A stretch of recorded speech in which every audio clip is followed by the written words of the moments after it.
Leveling up. Extreme business growth through raising your game. When what was once extraordinary becomes ordinary, you know you've leveled up. Hello and welcome to the Leveling Up podcast with me, George Swift. The Leveling Up podcast is here to give you the personal development, the entrepreneurial development and the business growth that you, the ambitious business owner, desires. I'm here to give you the inspiration, the motivation, but also to challenge your aspirations to take you and your business to the next level. Don't forget to subscribe to this podcast and never miss an episode.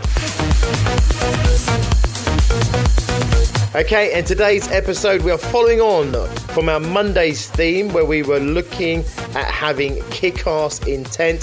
Today, we are looking at how we can power up your intent. So if you haven't listened to Monday's episode, you will probably want to go and check that out either before listening to this one, or you can go back and check it out afterwards. But basically, in Monday's episode, I was talking to you about the importance of intent in business. And I was talking about some of the sort of fundamentals around why it's so powerful to have that intent with what you do. I also gave you a few hints and tips as to how you might be able to apply that intent. Today, however, we are going to give you a how-to session. So we're going to break down what are the fundamental components of intent and also what can you do to boost those and power those up. Sound good? Of course it does.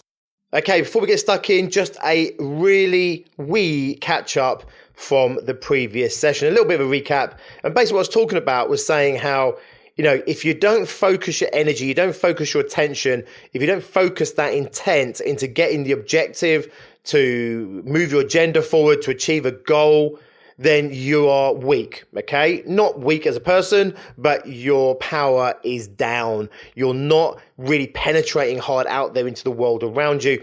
And I referred to intent as being kind of like the prism that you put light through. And, you know, light surrounds you right now. There's light everywhere. It doesn't really do anything apart from, you know, nicely reflect, you know, back into your eyes so you can see the world around you. But there's no real force behind light. You're sitting in it right now everywhere. However, put it through a prism and suddenly you have a laser beam that can cut through 6 inches of steel. That's what intent is for me. It takes all your energy, all those resources. It's your time, it's your money as well, by the way, your time, money, and your energy. It's what I call the 3 core resources.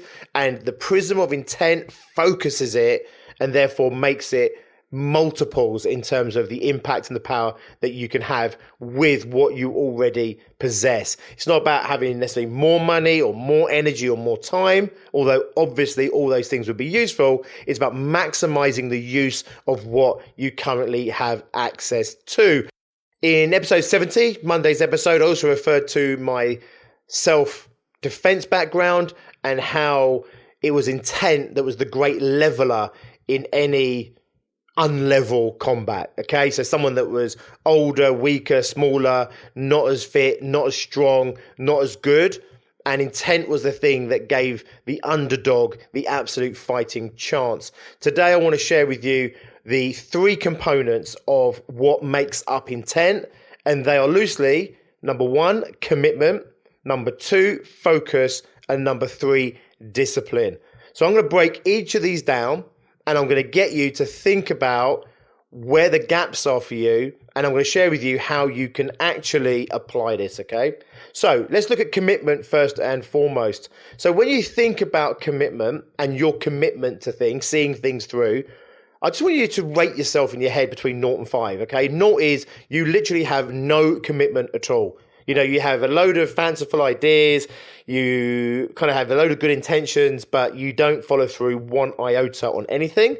10 is you're like, you know, a dog with a bone. You're like a pit bull with a locked jaw that once it locks on, nothing is going to prise that from your jaws. So just give yourself a quick check-in and ask yourself, where are you currently, or where would you rate yourself currently between 0 and 10?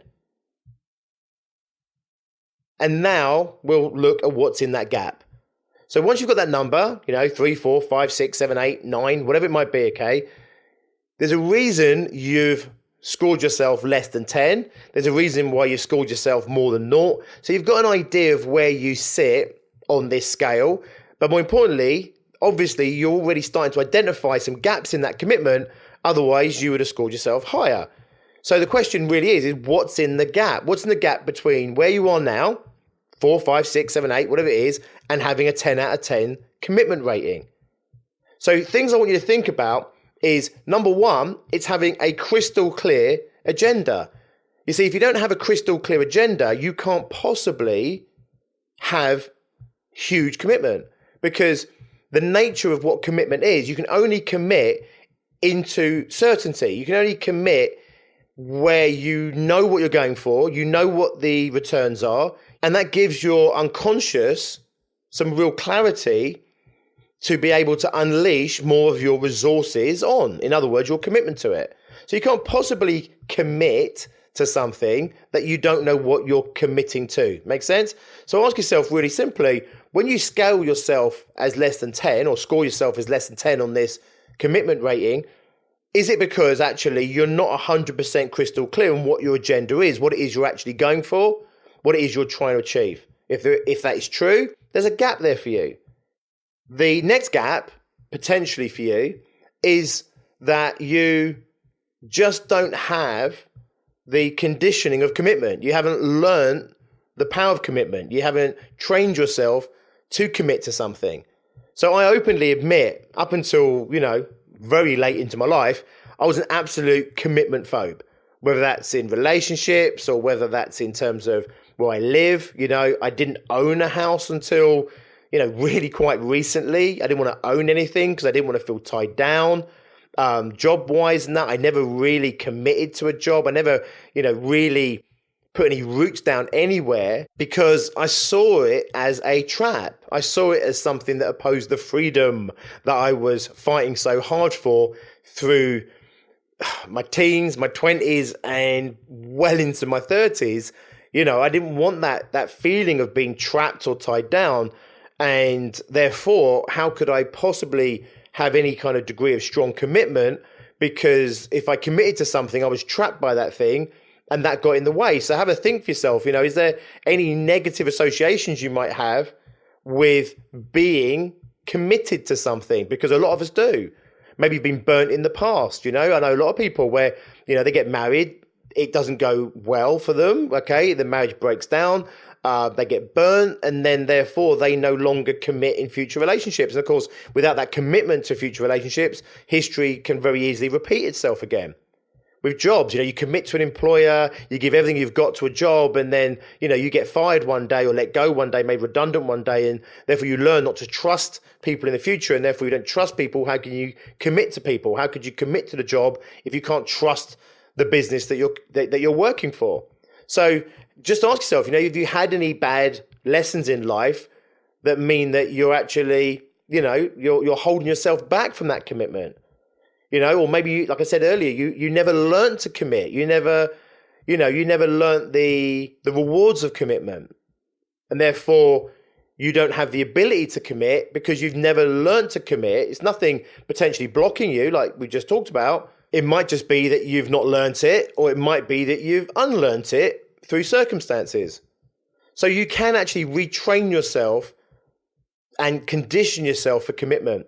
But if you're trying to commit, if you're a commitment phobe, you've never learnt how to commit to anything, or you've had your fingers burnt and therefore you're reluctant to commit to anything, you're going to struggle to commit to something big and long term, because it's going to feel like a trap, or it's going to feel risky. It's going to feel like a threat, and therefore you're going to have a resistance to that. So if you want to start to condition yourself for commitment, just start making small commitments to yourself.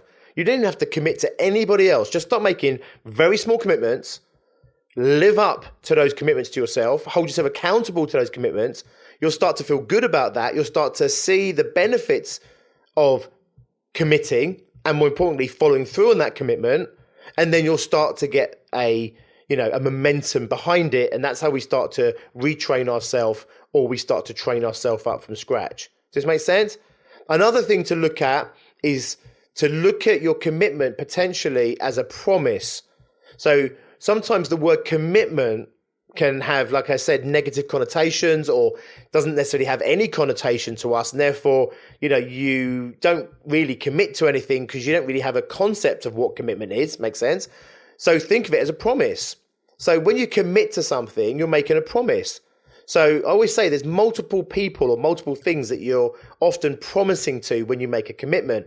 Let's say, for example, you're making a commitment in your business to step up and do more sales, right? And therefore, you outline what that commitment is. It could be 1 day a week. It could be a couple of half days. It might be a certain amount of activity every day, whatever it might be for you. And when you make that commitment, you're actually making yourself promise to it. It's a promise to yourself. So you make that commitment. I'm promising to myself that I will honor the promise that I've just made. Make sense? So I'm honoring a promise that I've made to myself. Also, there's a promise that you're making to your business, which is the promise to give your business the opportunity to grow, to give your business the opportunity to be all it can be. You're also making that promise to everybody else that's involved in that outcome. So if your family are going to benefit from you doing that sales activity, you're also making that promise to them. If it's staff, if it's anybody else, your customers, your clients, whenever you're making that commitment, you're making promises. You're making promises to yourself, your promises to your business, your promises to your family, maybe your friends, and you're also making a promise to anyone else involved in the business. And of course, you're making a promise to your prospects, your clients, your potential clients. And when you think of it as a promise, most of us learn to never break a promise. So much so that actually we still do it to this day as well-formed adults. You say, yeah, I'll do it, don't worry. And then somebody says to you, promise. And then you could just promise and break the promise. You could just promise and be lying. But for most of us, we really struggle to break a promise. So actually, instead of making that promise, what we do is we kind of refuse to make the promise. Make sense? We still do it now as adults, don't we? Right? If you don't trust your partner 100% to do something, you say to them, promise me. Or you say to your kids, promise me. And we've all been trained, and we train our kids, and our parents trained us that basically you never break a promise. So therefore, we never make a promise that we can't keep. So when you start thinking about a commitment, think of a commitment as a promise, and then you'll start to realize that a commitment is a promise that you must keep. And therefore, you do not make your commitment lightly. And you're much better off not committing to something and not being committed to it than actually committing to something and not being committed to it. It's much better to be completely honest with yourself. So when you see commitment as an absolute promise, not just to yourself, but to everyone else involved and the business itself, it starts to hold you automatically accountable, and then the pressure's on a little bit, and then you start to deliver. But again, start small. Okay, number 2, we talked about focus. Focus being the second part of intent. So focus, again, is something, I referred to the prism that focuses the light, and in the focusing of that light, you turn it into a laser that can cut through steel. It's incredibly powerful. Focus is an unbelievable force for tapping into potency and power. So, if you take, Niagara Falls, for example, and I think this was an analogy I heard someone talking about a laser. A laser is like taking Niagara Falls and pushing it through a water pistol. So if you imagine taking the whole of Niagara Falls, shoving it through a water pistol, you can see the power that has. Now that water, when it's in the lake, is like light in the room. It is completely passive. You can swim in the lake, Lake Erie, you can go for a little swim, sail your boat. It's very tranquil, it's very chilled out. Then as it starts to approach the waterfall, it starts to get focused. So if you've ever seen Niagara Falls, there's a huge amount of force in Niagara Falls, even though the lake itself is at peace, because it's the focusing of that water into a narrow stream that turns it into this incredibly powerful waterfall. Well, now you take that waterfall, shove it through a water pistol, now you've got something like a laser beam that could cut through steel. So to the degree that you can focus on your objectives and the degree that you can focus on what it is you're trying to achieve and what it is you're there to do, then the more powerful you're going to be. So you take that big lake of energy, the time, money, and energy resources that I'm referring to, you focus them a bit, you get Niagara Falls. Focus them extremely, you get a laser beam. So once again, I want you to score yourself between 0 and 10. 0 is you are distracted by everything and anything. You have a complete lack of ability to stay focused on anything. 10, you are like a sniper, through the telescope. You know, you keep your eye on something and you do not take it off. Score yourself 0 to 10. And let's have a little look at what's in that gap. Because if you've scored yourself a 6, you know there's something in the gap, right? You've probably got some clarity already, but let's see how we can actually start to plug those gaps. So when we're looking at focus, there's a few things that go in there. I talked about crystal clear agenda with commitment. It's also the same with focus. You want to have a crystal clear agenda. Why am I here? Why am I doing this? Why am I in business? Why am I in this sales meeting? What am I trying to achieve? What's my purpose for this action? All that stuff gives you focus. The next thing I want you to think about is have a look at things like bringing in tools that can help you focus. So bring in like diaries, have a diary, right? And don't have a diary that's this crazy to-do list that's impossible to do. Have a focused diary. I sometimes refer to to-do lists. I call them today lists. So a to-do list is a bucket that you throw every thought you have and all the wishes and dreams and hopes of what you want to achieve goes into your to-do list. Your today list is a handful of things, maybe just one thing that you're going to do today that's going to move your agenda forward. But you can't do that, of course, until you've got the agenda. So maybe you look at bringing in a today list. One thing, two things, three things maybe that you're definitely going to do. Come back to the commitment. I'm going to commit to these 1, 2, 3 things, and I'm going to do those 1, 2, 3 things. Nothing major, nothing massive, but 3 things that move everything forward. Make sure you got plans.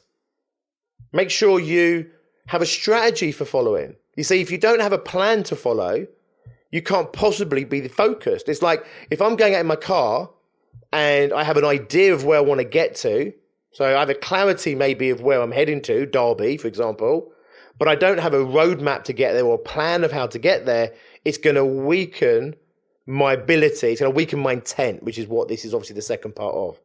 I can't go out there and be really effective and forceful with my execution of getting to Derby if I don't really have a map or a plan or a route for how I'm going to get to Derby. Other things you can think about is your external environment.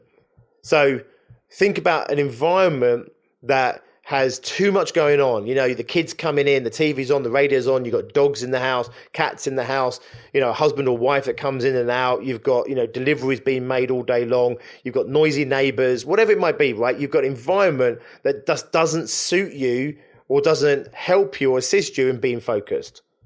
So think about having an environment that helps that. The best environment, by the way, is the one where you are in basically a box on your own. You know, we spent all the 80s tearing down the offices and making them open plan. It's been proven now you are much more effective in a closed door environment. Now, that doesn't necessarily give you the stimulation you want. It doesn't give you the interactions that you need in order to really fire at your best. But in terms of your best performance, you do it best when you're in a box. Okay, that box doesn't have to be literally in a box. It can be, you know, out in the garden. It can be in an office. You can even be like, you know, a coffee shop if there's a quiet corner and there's not too much distraction going on. So think about an environment that helps you to be focused. So again, when you're looking at your score, you know, these are just some of the things you can bring in to help boost up that score, to help you become more focused. The last one we're looking at today, the last part of intent is discipline. So commitment is that promise you make at the beginning. Focus is you keeping your eye on the target at all times. Discipline is the following through. Okay, discipline is doing it even when you don't want to do it. Discipline is doing the stuff that you need to do, even though there's 100 other things that you could be doing or maybe even should be doing. So have a little think for yourself and score yourself again between 0 and 10. 0 is you have no discipline at all. You lack the ability to have any degree of discipline at all. And 10 is, I don't know, you're like a military drill sergeant, incredibly disciplined. So score yourself between 0 and 10. And again, let's have a look at what's in the gap and what you might be able to do in order to plug that gap. So number one, I'm here to say again, discipline is something that we learn, okay? Some of us, we just didn't have good teachers on discipline. Also, you know, discipline is something that can sometimes be, you know, instilled in us. When I used to teach all my martial arts and, you know, my kickboxing clubs, we used to get a lot of parents bringing their younger children to some of the sort of the kids' classes because they knew the power of their kid being disciplined, right? And, you know, martial arts is an incredibly disciplined environment, and therefore it teaches some really good skills And therefore, as a human being, as an adult, you have this ability to have some discipline, some self-control, but also to be able to hold yourself accountable over longer periods of time to actually achieving an outcome. And it's been shown, right, that this is one of the core ingredients of overall success, the ability to not get distracted by the short-term reward, but to actually be disciplined and focused over a long enough period of time so that the rewards massively increase, they magnify. It's a bit like investing your money. Rather than spending, £1,000 on the latest iPhone, you put £1,000 in a long-term investment. So now with the iPhone, you're, £1,000 worse off straight away and the product's depreciating instantly. You can sell it on eBay for like 650 quid the day you bought it for £1,000 or whatever it might be. And actually the £1,000 that sits in the background, you leave it in there for 20 years, that £1,000 worth £10,000, for example, with compound interest. So they've shown this is a core ingredient, a key ingredient to success, is the ability to be patient and the ability to put effort in today that rewards later and to not pull those rewards out too early. That's discipline. So you can train yourself and condition yourself to be disciplined just like you can with your commitment and your promises. Start small little things. Don't sit there and say, right, I'm going to run every day. I'm going to run a marathon. Don't do that. Make the commitments you're making, small commitments. I've already said to you, the 1, 2 or 3 things maybe a day, and then the discipline to do them no matter what. It's 5:30, you want to go home, but you do it anyway. It's 9 o'clock at night, you forgot about doing them. You're settling down for the evening or for your night bath and you're about to go to bed, whatever it might be, but you committed to these 1, 2, 3 things, you forgot them, you drop focus for a little while. The discipline is to do them anyway. And when you start to instill discipline in yourself, you will feel good about yourself. The discipline is what's going to enable you to stay true to your promise, to stay true to your word, to stay true to that commitment that you made. The next thing is you need to say no. Simple to say, hard to do, I know, but you need to say no to things that are not in alignment with what it is you're trying to achieve. You need to say no to the distractions.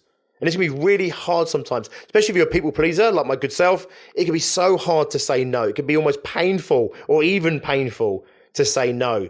But if you're not saying no to things, you're probably saying yes to everything. And if you're saying yes to everything, you can't be focused on anything. So you need to say no to the things that are getting in the way. You need to say no to the things that are going to distract you from that commitment, distract you from that agenda that you ultimately are executing against. You also need to be willing to hold yourself accountable, or you need to be willing to enable or allow other people to hold you accountable to your commitment. Accountability is the secret sauce. It's the special ingredient that sits behind goal achievement. So even if you set your goals, have plans and strategies for achieving the goals, you have, you make them time-based, you put a completion date in there, you have a plan for achieving them, you still only got a 50% chance of achieving a goal.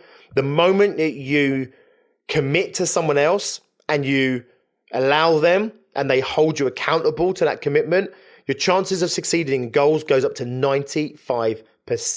This was a survey that was done by, I think it's the American Institution of Education and something, right? But basically 45% of goal achievement is down to making that commitment to a third person and then enabling that third person to hold you accountable to what you said you were going to do.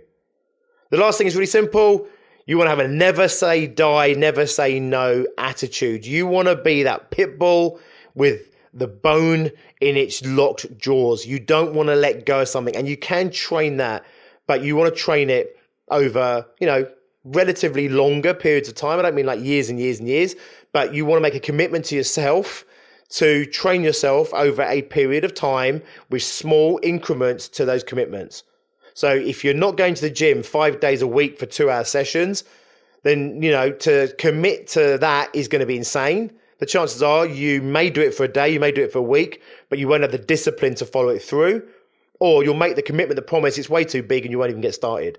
So, if you're struggling to even get your ass down the gym, if you're struggling to get started, running, for example, start with tiny commitments, like get my trainers on and just shuffle up the road as far as I want to go. Nothing more than that. Then hold yourself accountable to doing it or have someone else hold you accountable to doing it and see it through. Very quickly, momentum builds like this. I always say the hardest part of a training session is the getting through the door of the gym. The hardest part of the run is getting your trainers on. Once you start running, once you start moving, once you start lifting weights, sales is picking up the phone for that first sales call. Once the phone's picked up, once the number's dialed, once they start talking to you, it's a piece of piss. Networking. The hardest part of networking is getting through the doors of networking where you feel like you're going to a party that nobody invited you to, you know? It's that moment of walking in. That's the hardest part. So make your commitments small but powerful. It could be to just do a run, just get to the gym, just go to networking. Don't try and make huge commitments and promises that you're ultimately going to break, because then you're conditioning yourself and training yourself to have even less intent, to have even weaker intent. So if you scored quite low on any of these, commitment, focus and discipline, you're not going to be able to go from a 3 to a 10. And if you scored low across the board, let's say, under 5. So 5 and under across the board as an average, you can't go from 5 to 10. It's too much, it's too big. You want to go from a 5 to a 6 or a 7, from a 7 to an 8, an 8 to a 9 to a 9.5 to a 9.8 to a 9.9. It might be possible to get to 10, I don't know. But you get what I'm saying, it's increments. Too many people, they say, right, the new year's coming and their resolution is, I'm going to lose 8 stone, I'm going to run a marathon, I'm going to make 1,000 phone calls a day. They overcommit. And therefore they break that commitment, they break that promise, and it actually weakens their intent, not just in that moment, but over time they become someone that lacks intent and they lack commitment, they lack focus, they lack discipline, and it gets worse and worse and worse to the point where they literally don't commit to anything, they don't even try and focus on everything, and they have no discipline and they're okay with that. And like me, they'll sell themselves as a free spirit. The truth is they lack commitment, they lack focus, they lack discipline, and therefore they lack intent. And if you lack intent, you lack power. As simple as that. So if you scored low, I've given you some ideas here. Work on those areas, boost them up. You need intent, I promise you. And if you missed episode 17, Monday's episode, if you want more or greater clarification on why it's so important that you have intent, go and listen to that session right now. That should be all that's needed to convince you. Boost your intent, power up your intent, and you will have more power in the world. You'll be more powerful in achieving your agenda, achieving your goals, achieving your outcomes. You'll be more of a potent force for whatever it is that you are trying to achieve. Nice one, guys. I will see you on Friday, where we will have our final installment on this little mini season where we're looking at intent and power. I'll see you on Friday. In between that time, if you haven't yet done the 6-figure fast track, get yourself on that straight away. You are missing out. It's my webinar, it's my masterclass on how to take your 5-figure service-based business, maybe doing 20, 30, 40, 50, maybe even 60,000 in revenue, and how to take that to 100K or more in the next 12 months or less. It's at biggerbrightersboulder.co.uk/fast track. I'll put the link in the descriptions as well. Get yourself on that. I'll see you on Friday. Until then, as always, be successful.